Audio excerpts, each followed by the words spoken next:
Okay, friends, I think now we can go ahead. There's a little bit of time before this evening's broadcasts and webinars, so we can tackle about 1 hour of number 46 in the Raise and the Initiations webinar commentaries. Now, DK has been going through the 6 stages and outlining them in kind of a meditative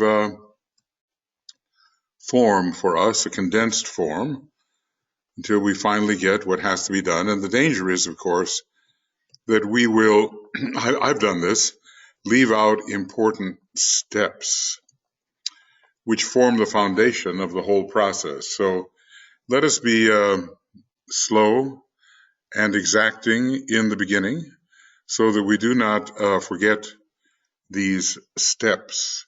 Then they will be so built into us that we will be successful in building the Santa Karana, which will lead eventually to monadic consciousness and then even beyond. Because in a way, the entire way of higher evolution is a type of antikarana.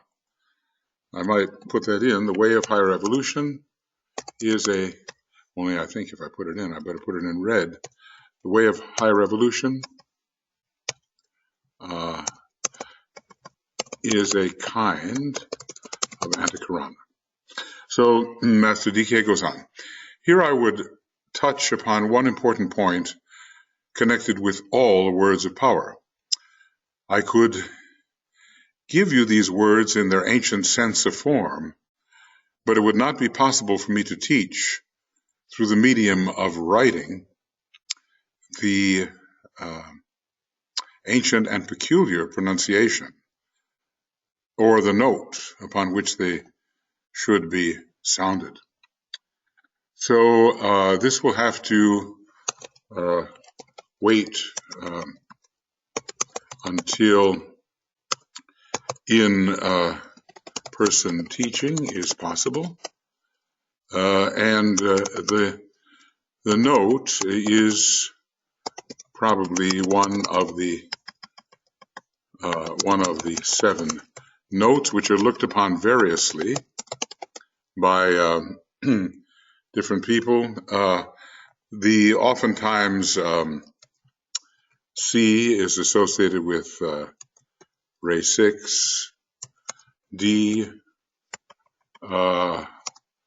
ray 1,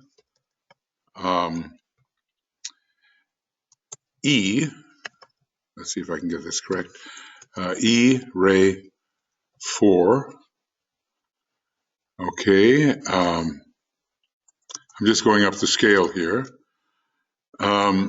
F, ray 3, this is one of the associations, G, ray 2, but also considered sometimes ray 7 if the scale starts on A, ray 5, and B, ray 7. So this is one of the assignments. Now, in the old method of delivering this information, he says this used to be regarded as of supreme importance. The exact pronunciation and the particular note upon which the word of power would be sounded. Today, disciples are being taught to work far more upon the inner planes of meaning and not to depend as heretofore upon the outer activity of sound. I guess it wouldn't hurt, though, to have both going at the same time. Remember that you are not creating now upon the outer plane. Well, what can we say? That this seems obvious. OBS, obvious, okay. That's one of those that I want to bring in.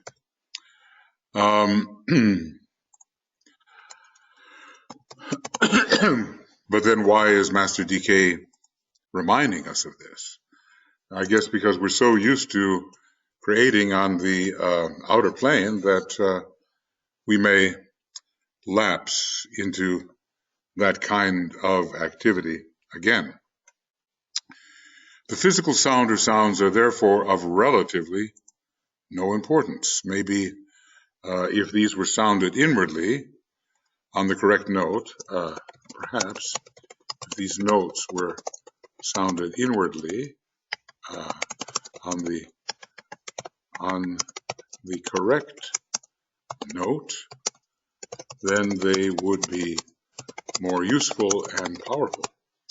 What does matter is the ability of the disciple to feel the meaning of the word of power as he silently utters it. Well, this has to be impressed upon our consciousness. What does matter is the ability of the disciple to feel the meaning. Feel meaning. Just imagine that. We know when we have felt meaning, something gels within us, something clicks within us, of the word of power as he silently utters it. It's a very subtle, I suppose, sort of realization. It is the quality of his idea which will bring the right effect, and not the way in which he makes the sound with the aid of his vocal cord and mouth. So this is let's just call this a newer approach for more advanced students, such as we should now be. Okay, so it is the quality of his idea, the feeling of the meaning. Maybe the heart has to be involved there in that type of feeling. The feeling of the meaning of the word of power as he silently, without the use of the vocal apparatus, external vocal apparatus, utters it. But of course he will hear interiorly the uttering. It is the quality of his idea which will bring the right effect. And so this is subtle and slowly grown, and not the way in which he makes a sound with the aid of his vocal cords and his mouth. I wonder if these sounds, rightly spoken, rightly pronounced, could be used as an augmentation to this increasing feeling of meaning. Students have been taught that the AUM sounded inaudibly and listened for is of greater potency than when sounded audibly. I think the listening for, the reverberation, tells us of the higher worlds in which these sounds do have their still more potent effect than on the outer level. So we sound and we listen and we develop a certain sensitivity of the inner ear. Students have been taught that the AUM sounded inaudibly and listened for is of greater potency than when sounded audibly. This was preparatory to the utterance of these words of power, which apparently are still more powerful than the AUM. The students have been learning the significance of the OM, even if they did not realize it. The OM, from one perspective, transcends the AUM. It's connected with the second aspect of divinity, the AUM, initially, unless looked at in a very comprehensive way, is connected with the first aspect of divinity.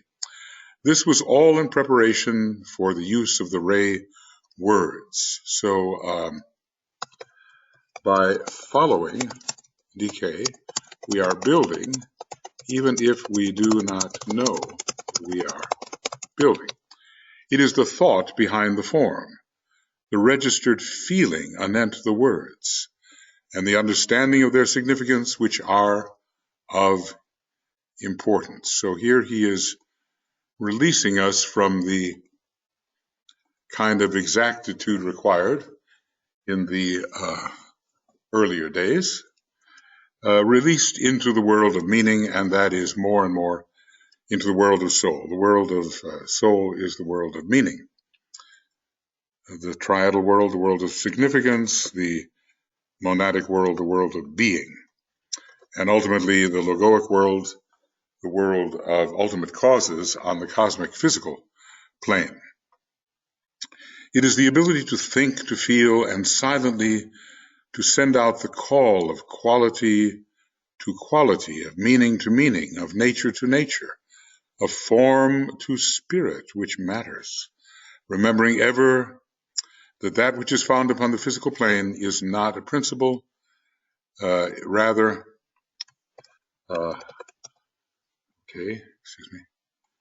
rather, I just find this, huh?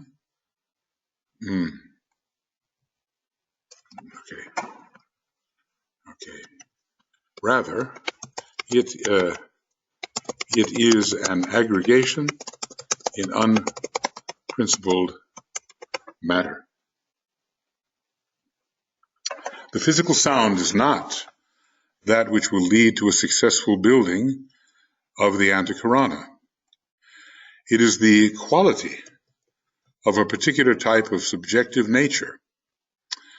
The soul ray as it dominates the personality ray, and of which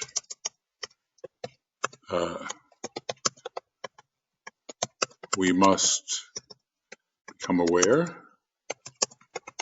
which makes appeal to that which is still more subjective, but I suppose of a similar quality.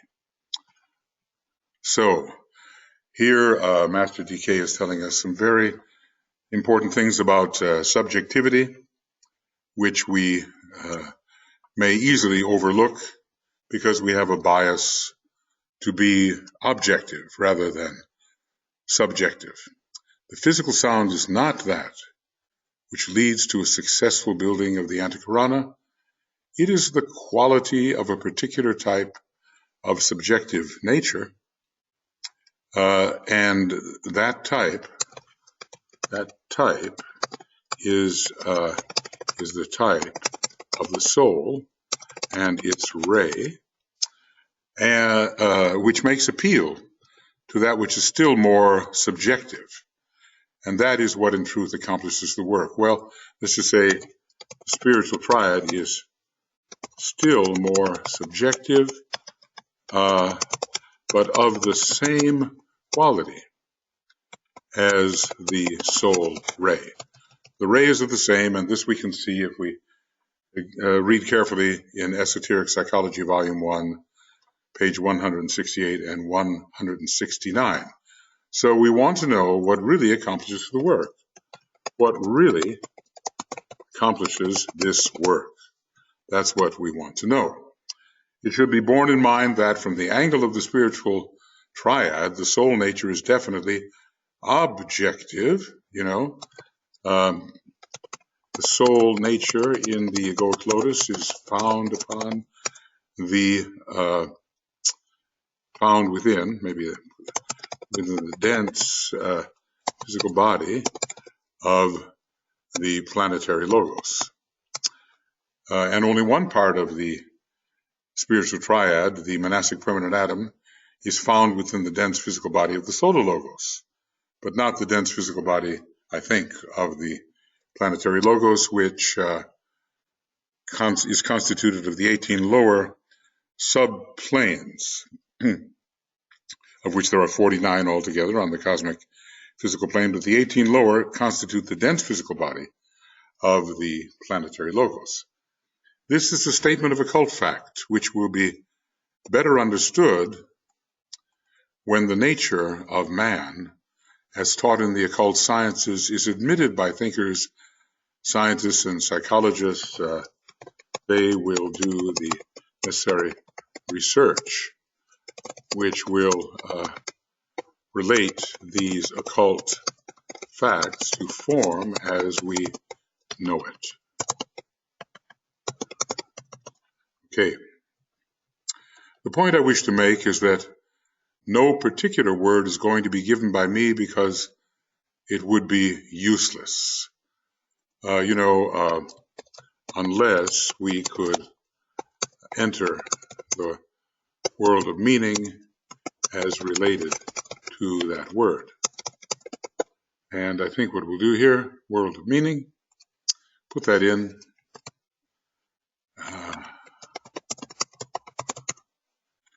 world of meaning as related to that word.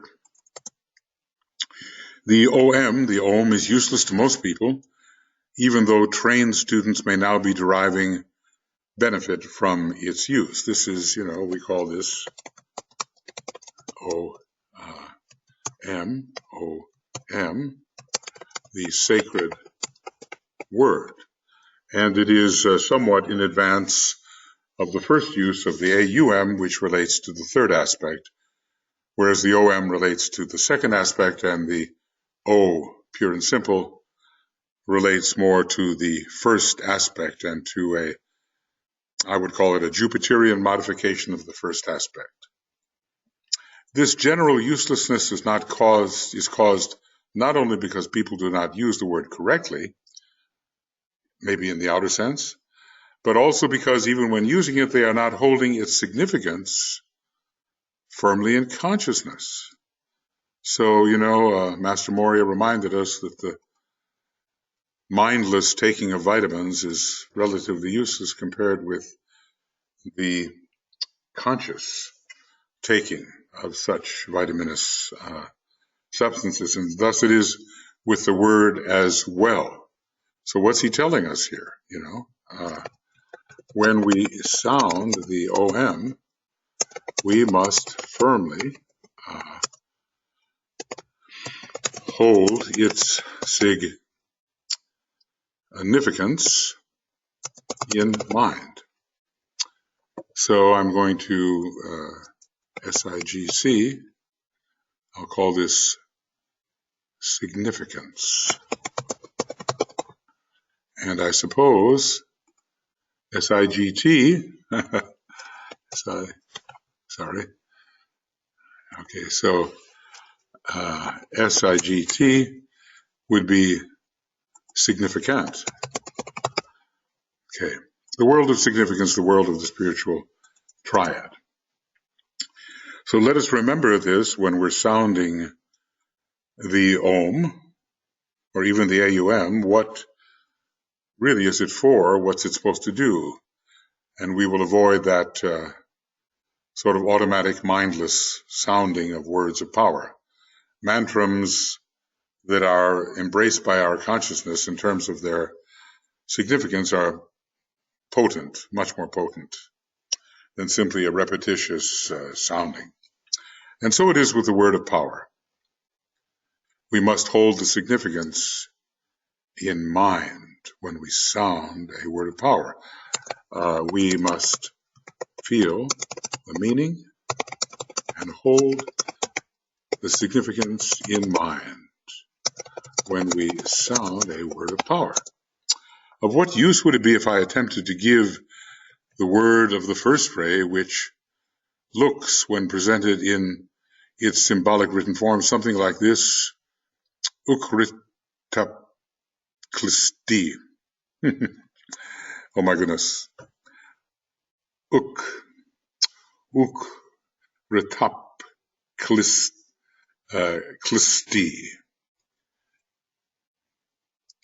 I don't think we're going to get very much out of that. Maybe there's a hint there about how it could be pronounced, and I think, the correct pronouncing of this word of power, accompanied by the feeling of its meaning, the feeling of its significance, could be powerful. Just the way the trumpeted words in the third formula would be powerful if we knew the note upon which they were sounded. Well, certain sounds in this word form are omitted because there is no way of depicting them. And of course, we're faced with quite a few consonants together, which make it difficult to pronounce. No way of depicting them, since they are neither vowel nor consonants. Maybe something in between. Certainly not anything that we have been taught about in our usual approach to learning a language. Correctly sounded, the above forms 3 words, but an interesting 3 for 1, isn't it? 3 for 1. But I can give, as far as possible, the English equivalent in meaning. And it is this meaning which I ask you to have in mind as you mentally utter the sound or word of power, which will be an English phrase. That's what he considers it to be. DK will give us the word of power as a phrase in English, and visually attempt to see it performing its esoteric miracle of bridge building. Okay, this is very important. We have to somehow, while sounding, we have to visualize the building of the bridge. Sounding the word of power in its English form, or translated into other languages if the books are being translated. While sounding the word of power in its English form, we have to visualize the building of the bridge. So, there it remains, whether the bridge is visualized as built and then somehow vitalized through the act of projection, or whether we simply imagine the energy gathered around the mental unit and project a dual-colored bridge forward towards the monastic permanent atom, and maybe sometimes beyond, and also await the descent, the pouring forth of the higher energies in a downflowing stream which will contact our projection and will create this revelation of fire, of realization, of significance. All of this requires certainly experimentation on our part. The first-rate disciple has therefore to meet the requirements to the best of his ability, and remember, there are difficulties in organizing the substance to be held at a point of tension on the mental plane, and to follow the 4 stages of the technique of projection. And we're being brought back here to the description of these 4 stages, 489 and 493 to 493. And let's see if I can go there. 489. Okay, and let's see if I can get there. Okay, well, here he's basically telling us where to find that, and also page 509, but I think it would be useful to go back to 489. There's 509. And here we're going to be given some of the necessary information, and also this is the 4-fold technique of projection. And then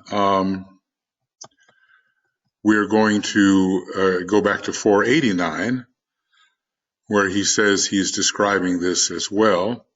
So let's take a quick look at this.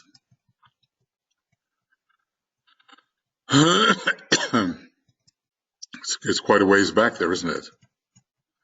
I wish I had a way to go there more quickly, but it didn't seem to work. Here we go. I think we're getting there now. Yeah, I think this is the place where he begins to describe intention, visualization, and projection. So this will have to be studied again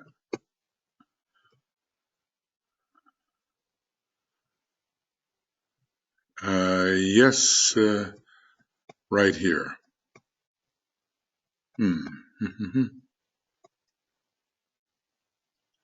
Well, there it is, projection. And I did make notes here, but somehow they have disappeared, so they're on the video, and I will try to put them back in if I, at some point, send you this particular document. Okay, so this is the first work on projection, and then we go to 509, and this is the second work on projection. Okay, I think I may have here, let's see if this will work, 509, yes, here we are. Okay, now let's go forward. As he has more to say, yeah, and here is the condensation of the work on projection, and we're finding this where, on what page?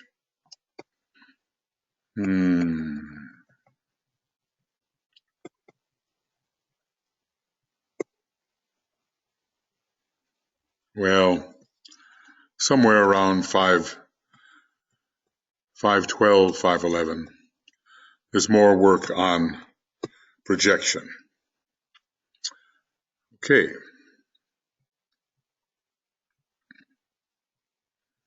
Now we're in this particular paragraph. The first-rate disciple has therefore to meet the requirements to the best of his ability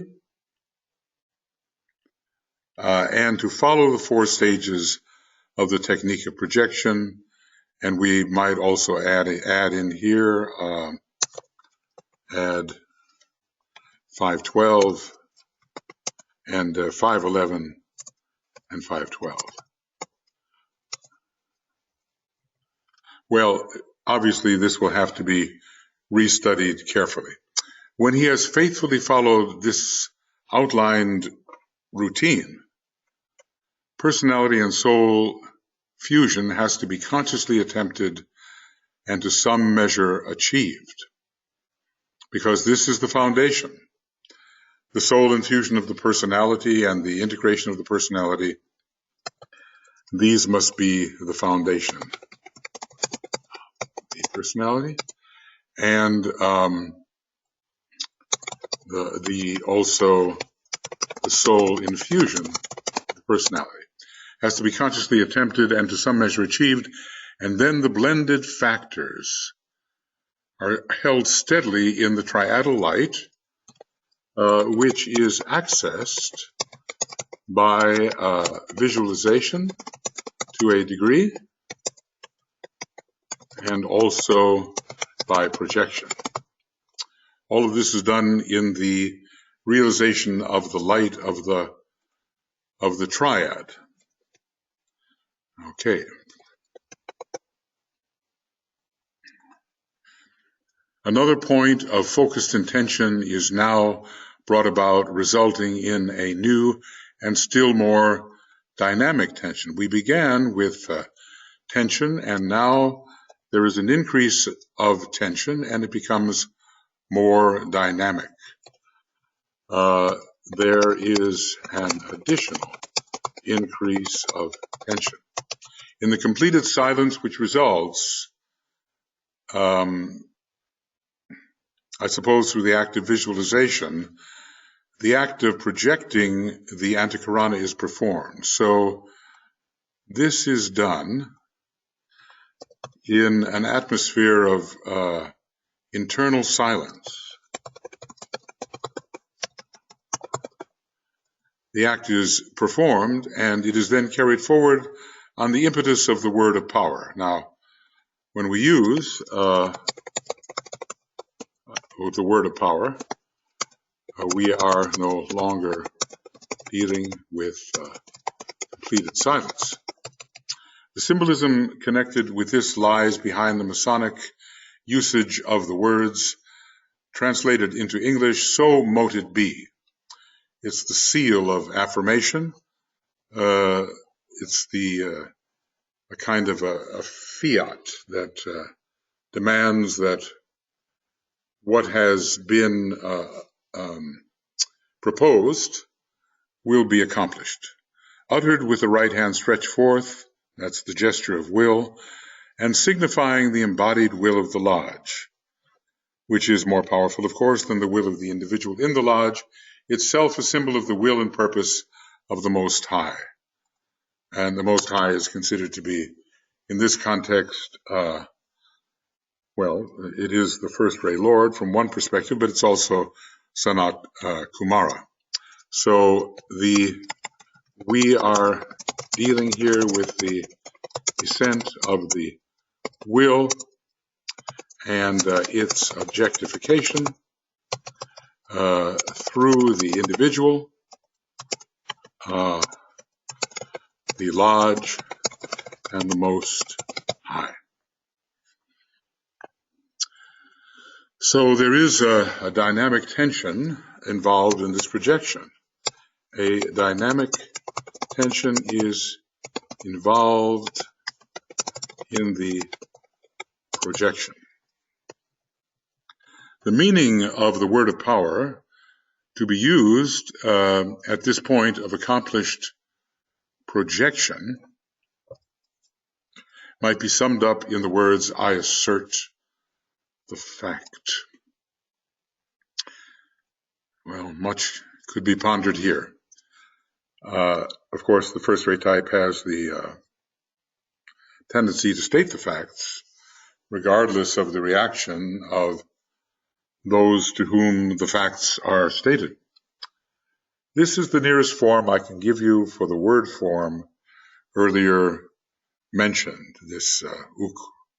Well, I won't even attempt to pronounce it as it's given in an incomplete form, and maybe vowels are missing, and also forms of sound which are midway between vowels and consonants.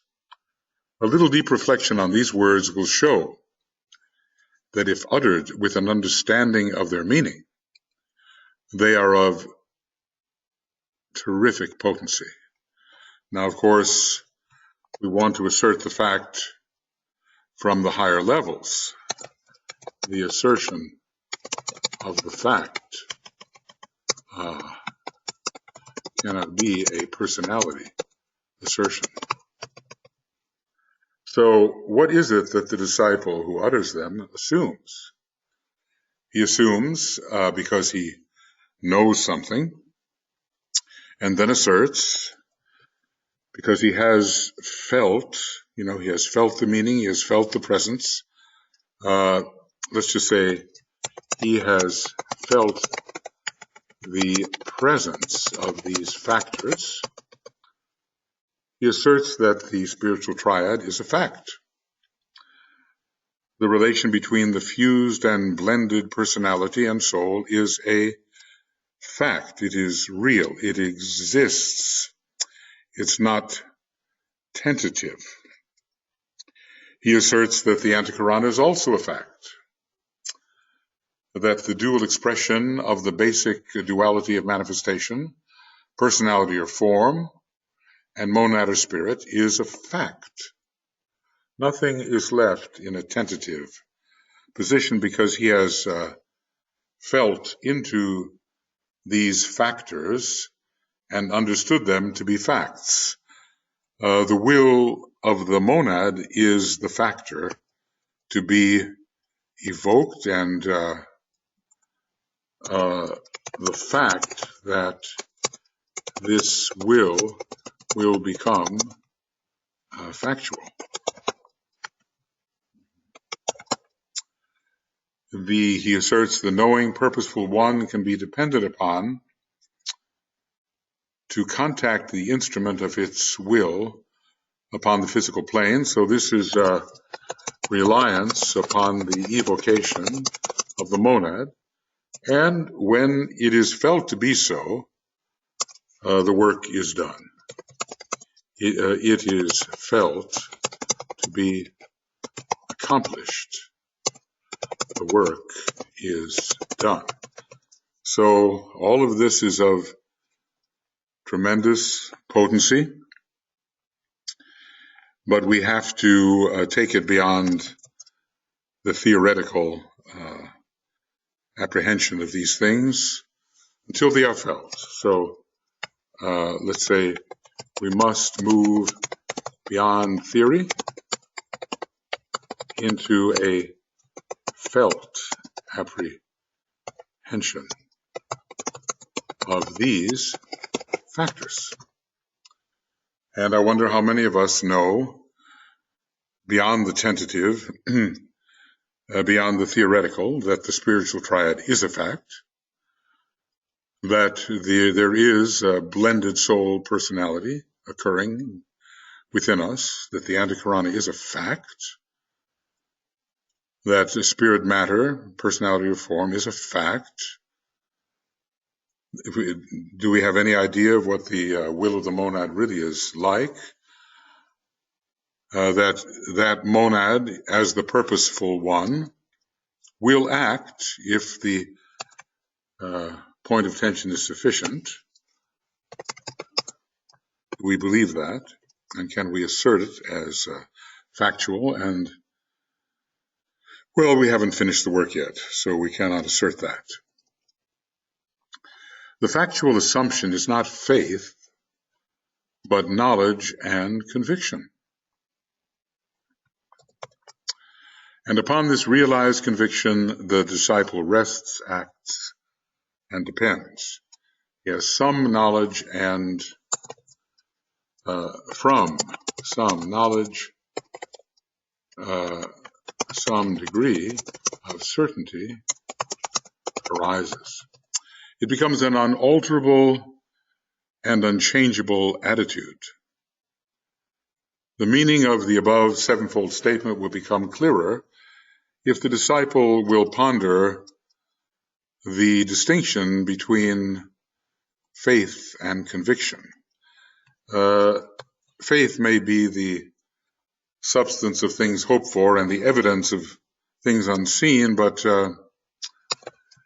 there is a necessary transition between faith and knowledge. And the disciple who can thus assert has entered into the realm of knowledge. He has seen these things working. He knows they are there. He knows they are present. This is an experience beyond the hope of faith. It is this divine assertion which holds the universe in being. That's an amazing statement. It sustains the fact or the factor of the universe. So this assertion continually sounds. It is this divine assertion which is embodied, the embodied summation of all knowledge and love. And the first-rate disciple must begin to use this technique, resting back upon his divine prerogative of assertion. Now, this is, we sometimes hear of assertive people, and it's not always in the most positive context, but the first-rate disciple has the right, thus, to assert, to clear the way for the will to express as purpose intends. Well, it is this divine assertion which is the embodied summation of all knowledge and love. I think I'll have to ponder that one. And the first-rate disciple must begin to use this technique, resting back upon his divine prerogative of assertion. It is his privilege, thus, to assert. Ponder on this statement. It is the technique of Shambhala and the established right, prerogative, and privilege of all first-ray souls. Thus do factors, well, let's just say, thus do facts and factors come into being. Well, there's so much here, is there not? Let's just pause for a slight moment. Okay, well, now we will look ahead into the word of power for the second ray, which I think is very important for so many students of Master DK. Again, the first two stages of intention and visualization have been carefully followed, and the four stages of the projection have been carried through to the highest point possible for the individual. The vivid light of the second ray soul, the most vivid in this second ray solar system, even as the fifth ray Lord is the most luminescent in this, or luminous in this solar system, dominates the light of form and radiates out to the triadal light. There is a connection between the soul and the triad, and we recognize that. These lines might be considered two-way streets, the green line here to the monastic permanent atom, the blue line to the Buddhic permanent atom, the red line to the atmic permanent atom. Yes, colors here, inserted by Keith Bailey when he was trying to make these charts more evocative of our understanding. So the vivid light of the second ray soul, the most vivid in this second ray solar system, dominates the light of form below and radiates out to the triadal light. So there is soul infusion. So let me put that SLINF. Okay, we'll call this SLINF, and this will be the mark for the word soul infusion. Okay, now there comes a moment of intense concentration in a prepared silence. Whoop. Where are we here? Intense concentration, and I'll just make sure that my red brackets are present. In a prepared silence, in a foregoing silence, and the peculiar word of power of the second ray is enunciated. Of this word, the dual symbol, well, it begins with the SX and ends with XS. So the beginning and end suggest the duality, and end just the duality. Six prolux, probably again there are sounds left out, takes form in the mind of the disciple and signifies the assertion, I see the greatest light. So sometimes when we sound the Om outwardly and inwardly pronounce the word of power, we are in line with what DK is suggesting. But I think he might even eliminate the outer form of the OM. This statement has relation to the central spiritual sun and not to the heart of the sun. In any individual, the central spiritual sun is the monad. So let us use that, CSS, and that will be the central spiritual sun. Okay. So I see the greatest light, meaning I reach in my vision towards the monad. I reach in my vision towards the monad, and not to the heart of the sun, which is high enough on the cosmic mental plane, if we look at the true heart of the sun. But for us, the heart of the sun is also microcosmically the soul. It involves, if I might so express it, the most intense effort to see in the light the relation of the whole. It involves, if I might so express it, the most intense effort to see in the light the relation of the whole. This will be a unitive vision course.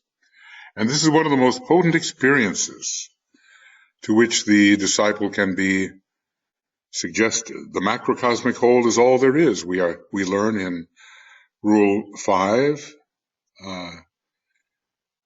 and we see the triad shine forth.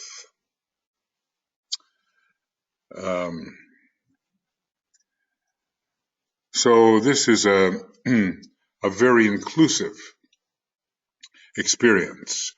And since we live on a second-ray planet, essentially, and in a second-ray solar system, all of us will be subjected to this type of experience. It is not vision or even aspiration to see the vision. Well, I think it's beyond these. It is realization of a kind. It is complete sight. And of this, the Masonic symbol of the eye of God, the all-seeing eye, is the expression. It seems to suggest even, as the eye of Sanat Kumara appears beholding the disciple more than that, initiate at the fourth degree, this word of power seems to suggest the fourth degree, but of course it's used much before that. It involves realization of the light of the divine countenance, the light of God, Sanat Kumara, as he beholds his creation. And of this light, the soul is the dim reflection. The monad is much closer to the light of the divine countenance. The disciple has learned the significance of solar and lunar light, soul and form light, but there is something other. It is this great obliterating light of reality itself, revealing the fact of the higher lighted way, which leads to nirvana. And I might even say, if the nirvanic plane is the atmic plane, then this lighted way leads even beyond to the way of higher evolution, which is beyond the nirvanic plane. But so much depends on what we consider nirvana to be. The lowest nirvana is the atmic plane, but there are, I'm sure, higher and higher nirvanas. So of this higher lighted way, the projected antikarana is the stage first consciously realized by the disciple. So the antikarana is just the beginning of the building of the higher lighted way, which leads to the way of higher evolution, and thence to the sacred planets and the stars. So let's PTS, let's call that planets, and let's call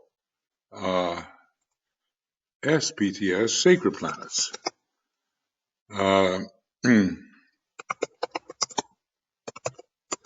Well, there's a possibility of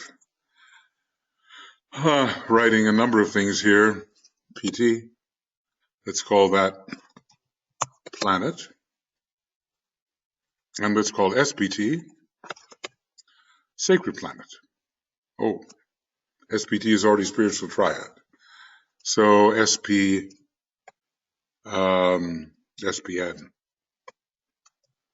sacred planet.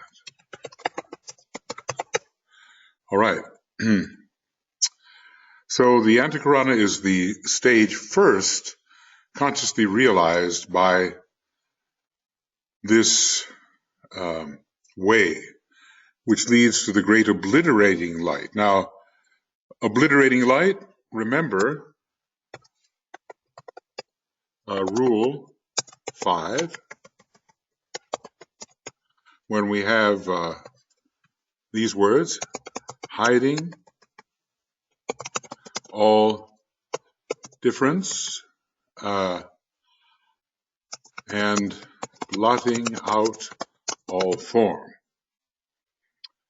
DFFC, would that be it? No, it isn't. So let's give one here for DFC, and we'll call it difference. Okay. We must ponder this over and over again. I'm aware of the need for this, and I guess you are too. Sacred planets and the stars, i.e., certain constellations in the local cosmic logos in which our solar logos is a heart center. I am faced with difficulty, says Master DK, in making these words of power clear to you, because essentially it is the word made flesh, or the soul in incarnation, which at this point registers power. Well, we have become the soul, even if that soul in its usual form now disappears at the 4th degree. It is the symbol, the form aspect, and the power, the spirit aspect, which act as a great creative agency and bridges across all barriers and separative states of consciousness, thus establishing complete unity. I suppose this is monadic consciousness or awareness, as it is sometimes called.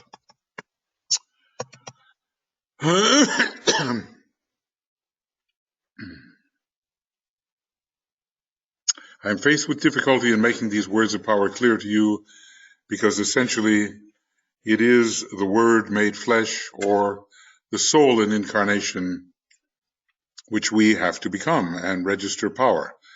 Let's just say it is not the personality which is registering power, but we are the soul, which means really we are the spiritual triad, which is the true ego. I've indicated to you certain vowels and consonants, which are the nearest approach which I can make to making these words clear, and I have done so in the case of the first and second rays. I shall give you no others, as it is entirely useless. Well, let's just say interesting but useless. I shall only give you the significances What does he mean, meaning? So maybe because we're dealing with triadal matters, we're dealing with significances. We are dealing with triadal matters. We are dealing with significances and not just meanings. Okay. Significances. The concepts involved and the meaning of which these archaic word forms, which I have attempted to portray in Anglo-Saxon letters, are the embodiment. I shall give you the significances, the concepts involved, and the meaning of which these archaic word forms are the embodiment. We're going to work with meaning. As the race passes more and more into the world of meaning, these word forms assume less and less importance, and only the concentrated thought based upon understanding comprehension can achieve results. Well, we're avoiding the mindless automaticism, avoiding mindless pronunciation of the great words of power. It is into this somewhat new form of work we are now pioneering, and of course our efforts will be crude at first, unfortunately, but greater and greater comprehension will come. So, the world of meaning is the key, and an understanding use of the felt meaning of these words. Okay, so we need an understanding of the felt meaning of these words of power, and not just the literal pronunciation of them. I have the feeling they can be useful when meaning deeply exists, but maybe not otherwise. Okay. Well, scratching the surface, we might say, but at least, taking some time to give attention to these matters and then go over it again and practice the connection and evoke the response, and do this repeatedly, and the thin strands become ever more substantial. And eventually this becomes a useful meditative technique, very subtle, very far beyond maybe what we consider meditation to be, but somehow we have to be grateful that Master DK has led us into a new world of meditation, which will lead us really to the highest aspects of our spiritual nature. So this will be the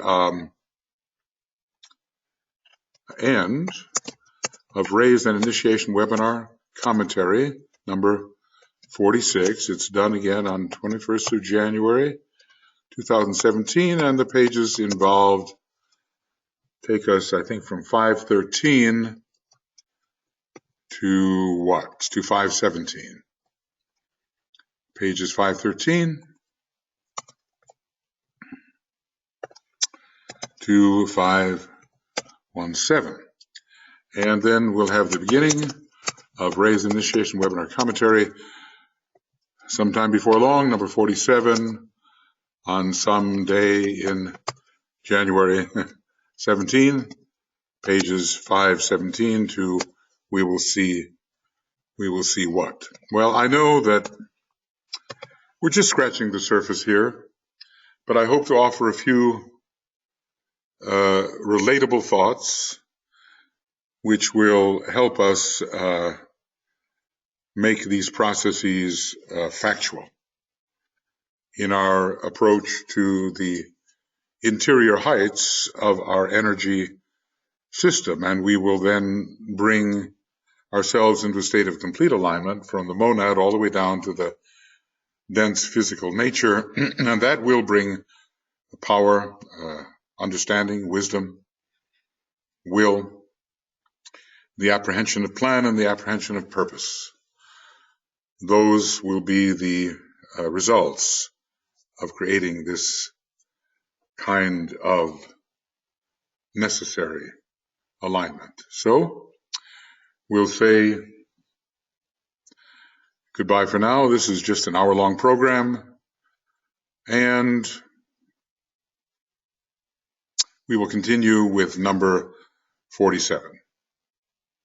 See you then.